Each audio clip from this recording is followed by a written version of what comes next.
President, we move on to question number 27 in the name of Deputy Ruth Coppinger. 30 seconds to introduce Deputy Coppinger. Thank you, Cathaoirleach. Minister, this is in relation to St Mochta School, which I have heard you mention already. And since we raised this as a topical issue last week, Minister, a packed public meeting of parents and the community in Clonsilla has taken a decision to withdraw their children from school tomorrow and bring them here to the Dáil. So I wonder, Minister, can you give them good news tomorrow and save them doing that again? Thank you, Minister. Well, just to answer, the building project for the school to which the Deputy refers is now at an advanced stage of architectural planning. All statutory approvals have been obtained and tender documents have been prepared, and the Stage 2B submission has been approved by my department. I met with the school's representatives with both Deputies Burton and Deputy Chambers and Minister Varadkar on Wednesday last. The school outlined their concerns with regard to their building project and gave me a comprehensive description of the difficulties which the current accommodation in the school presents. I explained the current funding situation in the school and assured them that this building project is a priority for me when funding is available to allow it to proceed to tender and construction. However, the Deputy will be aware from my answers to previous parliamentary questions that there are a large number of projects authorised to proceed to construction, and at the time the latest batch of these were authorised to proceed, St Mochta's at that time was not in a position to proceed to tender. The existing contractual commitments fully account for the funding for which was allocated in 2016 under the previous Minister to carry out commitments. However, it is on the programme, it is a priority, and my department will continue to closely monitor expenditure on the existing contractual commitments over the coming months, and as funding allows, other projects, including the project for the school in question, will be considered for the progression through the tender process with a view to starting on site as soon as possible. And I can assure you that at the meeting we had the other day, there were a number of issues that both my officials met outside of that meeting to make sure that any remaining issues relating to fees, for example, were resolved, so that there is a very active engagement between my department and the school authorities, and we are doing everything to make sure that there will be no unnecessary delay. However, the issue for me is that I have to be in a position to be assured that the funding can be there to meet the release to tender, and that's why the examination of expending commitments, and indeed if other funding sources emerge, particularly in relation to the budget, that puts me in a position to hopefully deal with some of the issues that are there. Deputy Coppinger. Yeah, a lot of us query how this project has been promised for 10 years. The Board of Management agreed to double the number of children, basically up to almost 900 now. It's a huge school. And yet half of the school is not just in prefabs, Minister, in case you think this is just a prefab situation.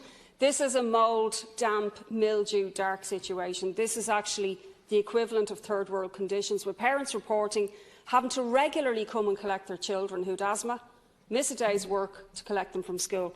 Now, Minister, people wonder why, when we're told there's a recovery, when you turn down the potential of billions from Apple, etc., that there's no money for schools.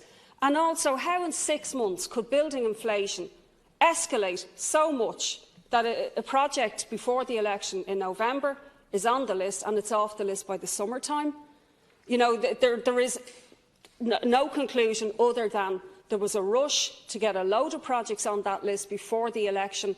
I assume there's probably other ones that have fallen off it nationally, and people have really become cynical about that. Thank you, Deputy Burton. Sorry, Minister. Deputy Burton. To thank the Minister for clarifying. First of all, this project is rightly on the list for 2016 to 2021.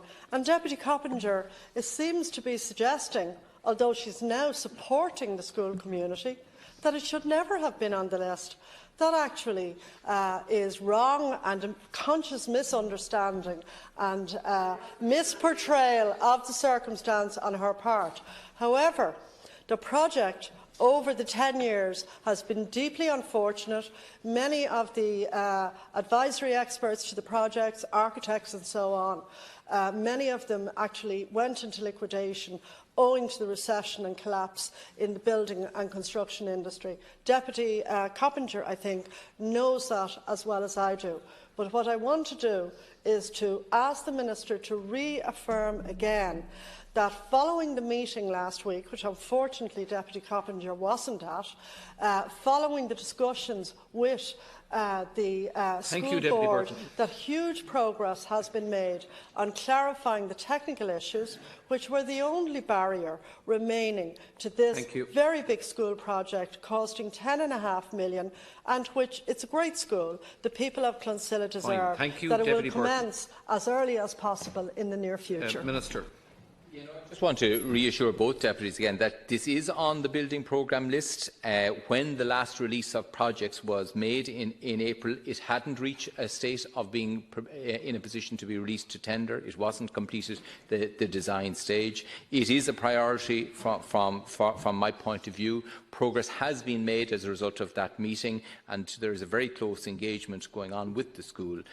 So it is a priority. But as I say, we will have to monitor our spending position, and hopefully, as a result of that, we will be able to release in the coming months commitments to go to tender.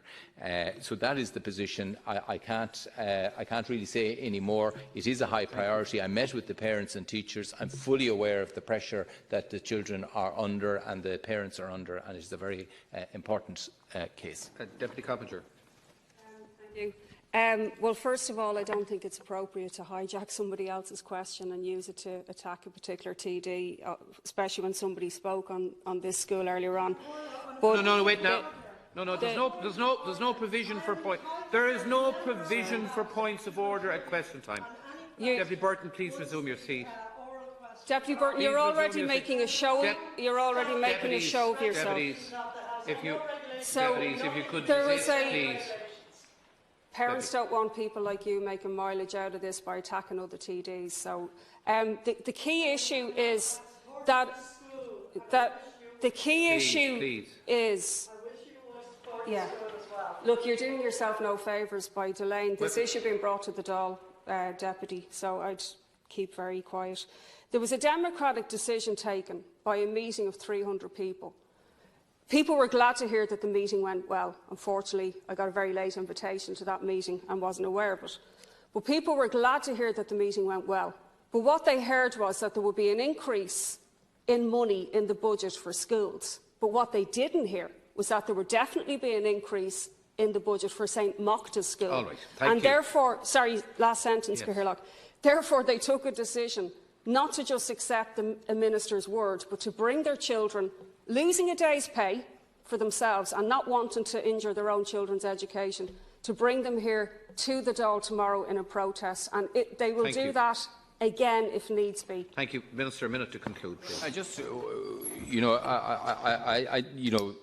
no decision has been taken about any budgetary funding, and that is the case. Decisions on budgets won't be taken until next Tuesday, when they will be announced to the House, and everyone will have information at that time.